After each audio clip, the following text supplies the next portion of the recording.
Bonjour les enfants. Déjà, je vous remercie de nous accueillir toutes et tous dans votre école, dans votre périscolaire. Il me semble que vous avez préparé une petite surprise à la hauteur de l'événement. Et donc je ne vais pas être plus long. Je vais vous laisser faire votre magnifique spectacle et passer la parole à Lara. Bonsoir à tous, bienvenue pour l'inauguration du périscolaire et de l'école maternelle. Nous, les enfants, ont préparé pour vous une petite chorégraphie ainsi qu'un petit discours pour vous souhaiter la bienvenue. Donc je vais laisser la parole aux enfants.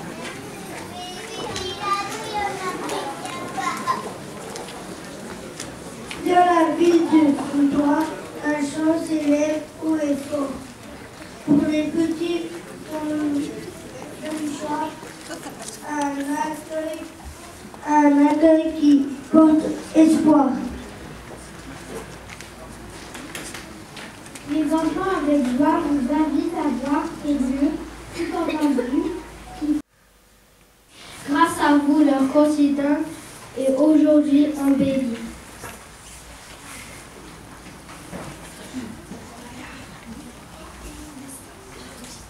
Alors dansons ensemble pour ce bel accomplissement. Les petits Felchois, c'est notre moment. Un merci qui résonne pour ce lieu enchanté, pour toi, pour ces enfants à se transformer.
On va le mettre dans le bureau du maire.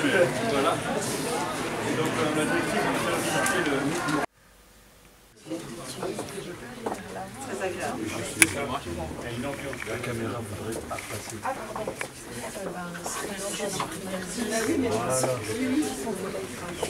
Vous avez laissé le tuyau. On les cherche. Je rigole. Ils ont perdu des enfants. On se balade. Tu m'as tendu la langue.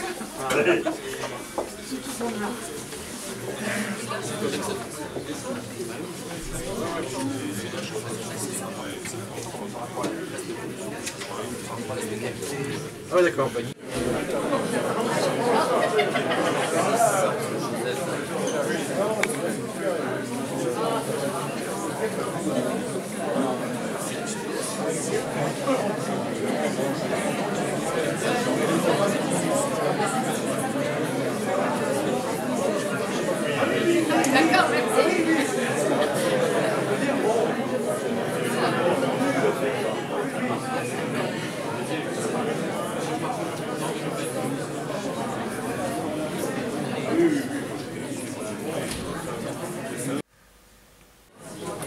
Le micro fonctionne jusqu'au fond? Bon. On va pouvoir démarrer. Monsieur le préfet, monsieur le sous-préfet, monsieur le président du conseil départemental de la Moselle, ancien député, madame la conseillère régionale, représentant le président du conseil régional, au début, hein. Madame la conseillère départementale, monsieur le président de la communauté d'agglomération Port-de-France-Thionville, monsieur le président de la caisse des allocations familiales, monsieur le directeur, caisse des allocations familiales, madame l'inspectrice de l'éducation nationale, madame la directrice du groupe scolaire du centre, madame la directrice de l'accueil périscolaire, la liste est longue aujourd'hui, madame la principale du collège Marie Curie, mesdames et messieurs les architectes, mesdames et messieurs les représentants des artisans et des entreprises qui ont œuvré pour ce projet, monsieur le maire honoraire, monsieur le représentant de la gendarmerie, mesdames, messieurs les élus, monsieur le curé, que j'ai aperçu, mesdames et messieurs, on va prendre la formule classique en regard des qualités pour n'oublier personne, mesdames et messieurs, chers Fenchois. Je dois excuser l'absence donc de monsieur le député et de monsieur le sénateur Mison et monsieur le député Jacobelli, absents pour des raisons donc, que vous connaissez toutes et tous. Ils sont en train de débattre pour le budget 2025. Leur présence est fortement souhaitée et du travail les attend certainement. Donc ils sont excusés pour leur participation à cette belle inauguration. Alors c'est difficile de cacher sa joie, parce que c'est vraiment un grand plaisir de vous accueillir ici ce soir. On oublie vite les galères, les mois de travail, mais aujourd'hui, c'est vrai que c'est une grande joie de pouvoir enfin vous retrouver pour inaugurer ce nouvel établissement municipal, notre nouveau groupe scolaire et périscolaire du centre, pour lequel nous avons posé la première pierre tous ensemble, ici en avril 2023. Aujourd'hui, nous pouvons être fiers de ce résultat en songeant à tout ce qu'il a fallu mettre en œuvre, à tous les obstacles qu'il a fallu vaincre pour atteindre cet objectif. Après tant de veilles, tant de soucis, tant de moments de doute, c'est le moment de la fête et du soulagement.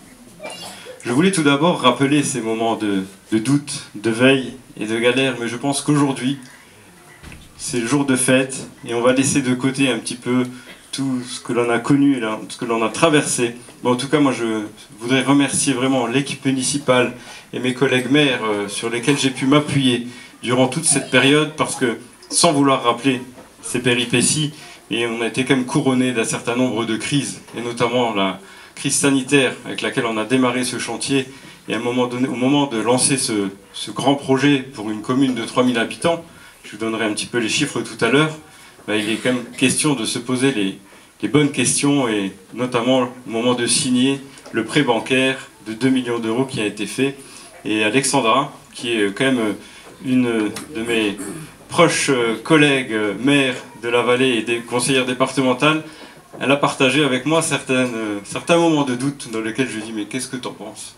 Est-ce que tu penses qu'il faut peut-être reporter ce projet?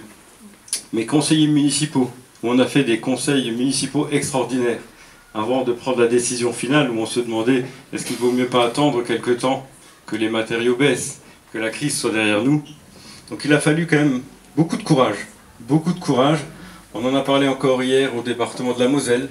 Est-ce que ce sont les finances qui doivent faire les projets, ou est-ce que c'est les projets qui doivent faire les finances?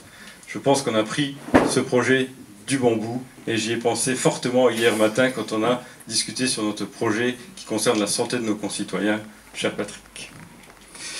Alors inaugurer un périscolaire, inaugurer une école dans un village ou une petite ville de 3100 habitants, mais moi je tiens à notre terme de village, parce que c'est l'ambiance qu'on souhaite perpétuer, est un beau témoin de sa vitalité. Une telle manifestation reste avant tout le signe de la bonne santé démographique de notre commune, et nous la devons en majorité au développement du quartier du Pogin, en pleine expansion depuis plusieurs années. Inaugurer un tel équipement, pour un maire, pour une équipe municipale, ne se présente pas tous les mandats. Je pense que c'est même un événement exceptionnel. Même Madame l'inspectrice de l'Éducation nationale a gardé son morceau de ruban bleu, blanc, rouge parce qu'elle m'a confié que ça n'arrivait pas dans toutes les carrières d'une inspectrice ou d'un inspecteur. Alors surtout quand il intervient à la fin d'un long processus semé d'embûches et que la qualité de la réalisation s'avère être à la hauteur de nos espérances. Vous avez pu en juger par vous-même. Ce projet devenait pour notre commune nécessaire et incontournable. Car oui, notre commune est dynamique, oui, notre commune est attractive. En témoignent les derniers équipements publics inaugurés et ceux à venir. Pour ceux déjà inaugurés, ces dernières années, je peux citer la crèche communautaire, ouverte il y a un peu plus d'une dizaine d'années maintenant, Monsieur le Président de la communauté d'agglomération, cher Pierre. Et plus récemment, le président du conseil départemental de la Moselle, cher Patrick, qui a fait le choix de reconstruire le collège Marie Curie à Fontoy. Et je peux confirmer qu'après 2 années de fonctionnement, les effectifs ne font que progresser depuis son ouverture et son inauguration et comptent à présent 465 élèves. Et je parle sous le contrôle de Madame la principale, Mme de Paeva, ici présente. Et donc il va peut-être déjà falloir songer à son extension si ça continue.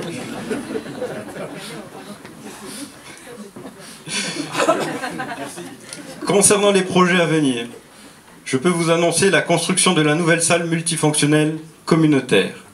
Cette salle comprendra une salle de réception de 300 personnes, équipement qui manquait cruellement pour les communes du plateau, et un nouveau dojo pour le club Feng Shui qui rayonne bien au-delà de la commune. L'architecte a été retenu la semaine passée, et la première pierre devrait être posée d'ici la fin de l'année 2025 pour une livraison de l'équipement fin 2027. On va rester raisonnable, Pierre. Tous ces services et ces équipements publics ne sont pas étrangers à l'attractivité de notre commune et de notre territoire. Merci encore à vous, mesdames et messieurs les représentants des collectivités partenaires, mais également vous, mesdames et messieurs les représentants de l'État, pour votre confiance et votre accompagnement dans les projets cités, car bâtir des équipements structurants pour sa commune, pour ses habitants, construire pour l'avenir de notre jeunesse est une des plus belles missions pour les élus que nous sommes et du concret pour nos administrés. Revenons quelques instants sur l'événement qui nous rassemble aujourd'hui et sur les choix qui ont été faits, notamment en matière d'architecture. Les choix que nous avons retenus avec le cabinet d'architecture Bagarre-Luron, assisté de Moselle Agence Technique. D'un point de vue architectural, nous avons souhaité que ce projet s'intègre au mieux à la place de la mairie et qu'il vienne cohabiter en parfaite harmonie avec notre beau monument qui abrite la maison commune. Ainsi, son implantation respecte les limites naturelles du terrain et épouse parfaitement les contours des 2 grandes façades courbes qui ont fait son identité architecturale. Le tout abrité par une toiture végétalisée qui saura rafraîchir les lieux en été. La répétition des colonnes en bois. J'ai vu que les colonnes en bois ont intrigué pas mal d'entre vous. Ces colonnes en bois, fournies et installées sur une base béton moulé, participent autant à la structure qu'à l'ornement du projet et qui fait le bonheur des enfants à la récréation qui se mettent à papoter ensemble, assis autour de ces pieds d'éléphant. Monsieur le sous-préfet, vous aviez été visionnaire à cette époque. À la pose de la première pierre, vous m'aviez dit « J'imagine déjà les enfants se mettre assis autour de ce pied et tailler une bavette. » Ben, c'est le cas. Concernant les matériaux de construction, ils respectent parfaitement l'environnement, avec ses cloisons et ses charpents de bois, et ses isolants biosourcés. En matière d'énergie et de développement durable, ce complexe tient compte des dernières exigences, car les bâtiments sont connectés à notre réseau de chaleur communal qui fonctionne à l'aide d'une PAC et d'une chaudière bois.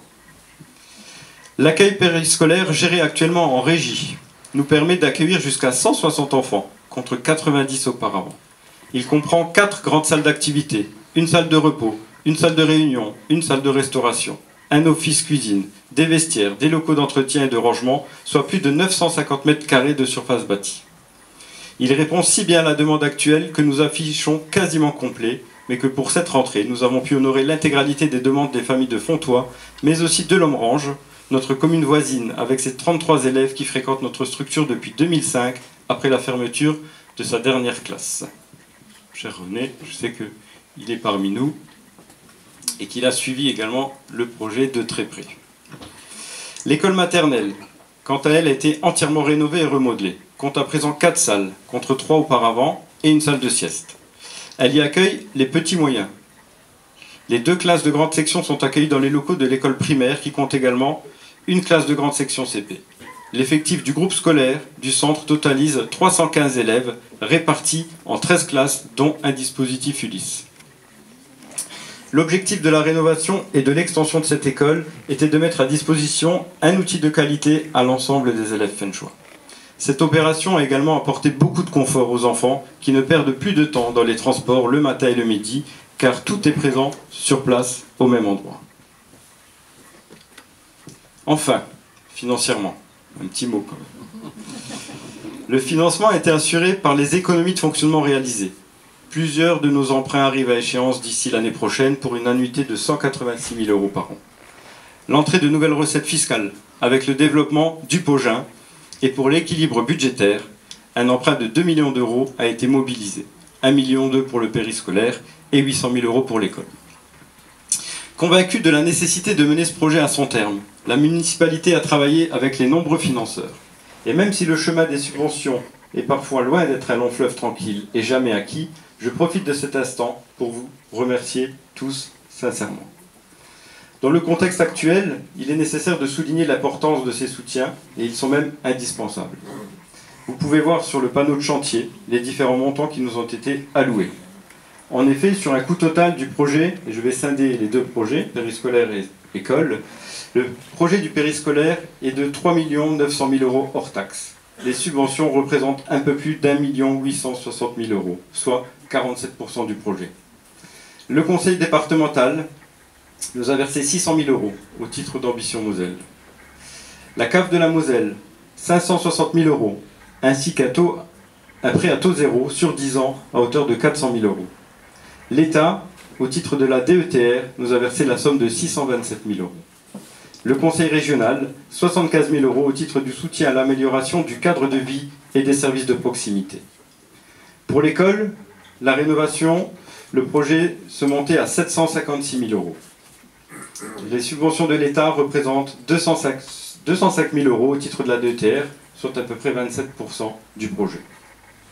Sur l'ensemble du projet école périscolaire, c'est 4 650 000 € qui ont été investis et c'est 2 millions d'euros de subventions perçues. Tout cela sans hausse de la part communale des impôts locaux. Nous n'avions pas fait une promesse de campagne. En tout cas, nous essayons de gérer chaque année et élaborons le budget avec un souci de maintenir les taux communaux jusqu'à la fin du mandat. Alors soyez tous chaleureusement remerciés pour vos soutiens respectifs. Ce succès est évidemment collectif. Et je voudrais en conclusion de ce discours prendre le temps de remercier les principaux acteurs de cette réalisation, et ce depuis sa genèse. Ce beau projet n'aurait pu voir le jour sans la forte mobilisation des élus de la nouvelle et de la précédente équipe de mon prédécesseur, M. Henri Boguet, maire de 1971 à 2020, de nos services administratifs pour leur suivi rigoureux, de nos agents municipaux, et je veux devant vous encore les remercier chaleureusement car ils ont travaillé sans compter jusqu'à la veille au soir de la rentrée scolaire pour accueillir les enfants et le personnel pédagogique dignement. Merci à mon équipe municipale, ainsi qu'à mes 2 adjoints qui ont piloté ce projet, Anne-Marie Paillefer, adjointe au scolaire, et Laurent Duval, adjoint aux travaux, sur ma droite, qui ont travaillé avec leur commission et avec l'ensemble du conseil municipal pour mener à bien ce projet. J'ai également une pensée pour les riverains. Je les ai invités, on avait croisé, qui ont subi les aléas de chantier, les nuisances sonores, peut-être quelques poussières qui volaient par-ci par-là. En tout cas, pendant 2 ans, je dois les remercier parce qu'ils ont fait preuve vraiment d'une grande patience et d'une grande empathie et ont travaillé en toute intelligence avec la municipalité. Je tiens à féliciter et à remercier nos architectes du cabinet Bagarre et Luron pour la conception de ce projet et toutes les entreprises qui sont intervenues pour le mener à bien. Donc nous pouvons proclamer ce soir que la mission est accomplie. À l'heure où bon nombre de nos concitoyens se sentent délaissés par la République, ici à Fontoy, grâce à ces projets et à nos partenaires, collectivités et États mobilisés pour cette occasion, nous renforçons de belle manière la présence de la République au quotidien et au cœur de la commune. Merci à tous et longue vie à ce nouvel équipement qui est le ciment de la République. Merci.